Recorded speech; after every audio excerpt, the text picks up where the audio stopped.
안녕하세요, 조혜진입니다. 우리가 에이즈라고 하면은 이건 무서운 죽음의 병, 공포의 어떤 대상으로 생각이 되는데요. 실제로 우리가 알고 있는 면이랑 다른 점이 많아서 오늘은 이 에이즈란 무엇인가, 또 HIV 감염이란 무엇인가에 대해서 여러분과 올바른 정보를 제시하고자 오늘 이런 시간을 마련했습니다.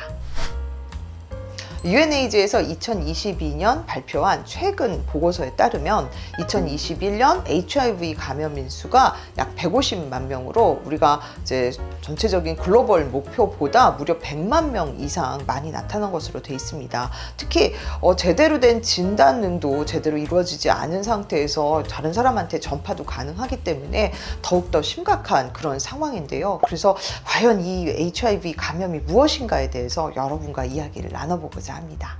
HIV, 즉 Human Immunodeficiency Virus, 즉 인체 면역 결핍 바이러스라고 하는데요. 이 바이러스가 몸 안에 침입하면은 CD4 림프구 면역 세포를 공격을 하게 되죠. 그래서 우리 몸의 면역 세포가 공격을 당하면 많이 파괴되고, 면역 세포가 파괴됨에 따라서 면역력도 저하되고 여러 가지 합병증이 초래되는데요.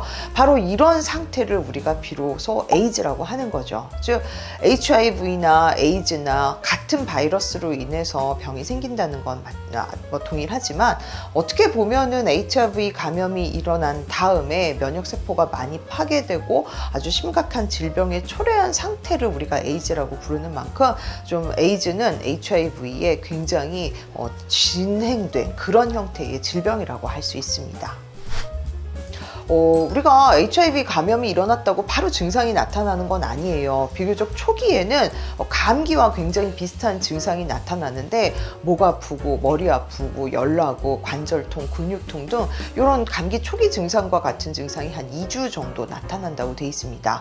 사람에 따라서는 진짜 감기처럼 앓기도 하지만 누군가에게는 굉장히 경미하게 나타나기 때문에 실제로 에이즈 환자들도 내가 옛날에 그랬었나? 라고 기억을 되살려보면은 잘 기억을 못하는 경우도 많다고 돼 있어요.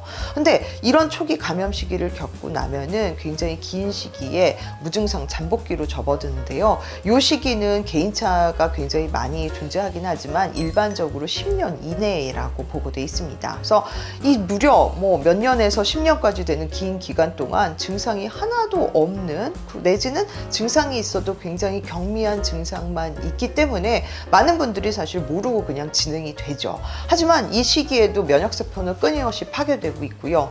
또 HIV 바이러스는 계속 증식이 일어나고 있고, 또 중요한 거는 다른 사람에 대한 전파도 가능하기 때문에 이 무증상 잠복기가 굉장히 중요하다고 할 수 있습니다.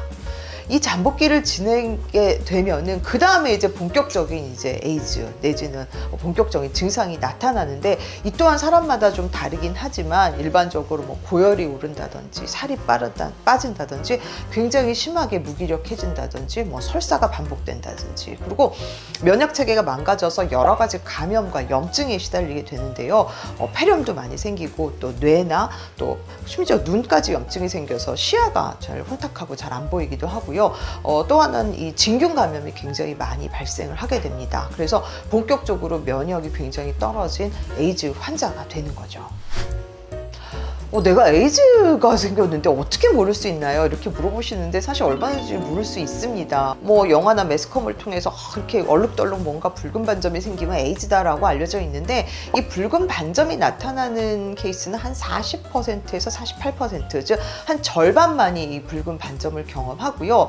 에이즈 초기에도 그냥 경한 감기 증상만 나타나고, 또 무증상 잠복기가 수년간 지속이 되기 때문에 내가 검사를 안 하면 미처 내가 에이즈인 걸 모르고 그냥 수년간 방치하게 되는 그런 일이 비일비재하죠. 그래서 내가 전혀 아무런 증상 없이 에이즈 환자가 될 수 있다는 게 굉장히 우리가 또 심각하게 받아들이는 그런 면 아닌가 싶습니다. 또 요즘에는 사실 이게 일식 진단만 된다면 HIV 감염에서 에이즈까지 넘어가지 않고 이제 치료제를 통해서 충분히 바이러스 증식을 막아서 일상생활을 얼마든지 가능하게 그렇게 되는 경우가 되게 많거든요. 그래서 초기에 진단만 이루어진다면 적절한 치료를 통해서 남들과 비슷한 생활 수준을 영위할 수 있다는 게 굉장히 중요한 포인트입니다.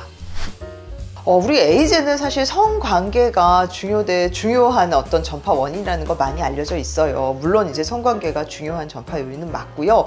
이 HIV 감염은 환자의 체액으로 전염이 됩니다. 뭐 정액도 대표적이고요. 그거 이외에도 여성의 질 분비물이라든지 또 혈액, 그 다음에 모유하는 이런 체액으로 전파될 수 있는 만큼 여기에 대한 예방이 중요하다고 할 수 있는데요. 내가 뭐 오염된 혈액이나 혈액 제제를 수혈받은 경우에도 내가 뭐 꼼짝없이 에이즈 환자가 될 수도 있고요. 또 콘돔 없이 성관계를 했을 때, 또 HIV 감염이 있는 여성이 그런 상태를 모르고 이제 아기에게 모유 수유를 했을 때, 이런 경우 모두 다 HIV 감염이 이루어질 수 있습니다. 이렇게 무서운 질병으로 인식이 되다 보니까 선생님, 그러면은 제가 에이즈 환자랑 손잡고 뽀뽀하고 허그하고 뭐 이런 것들 다 내가 감염이 될 수 있나요? 라고 물어보시는데, 사실 이런 신체 접촉 중에서 뭐 손잡고 뭐 즉 악수하고 포옹하는 걸로 에이즈가 감염되지는 않고요.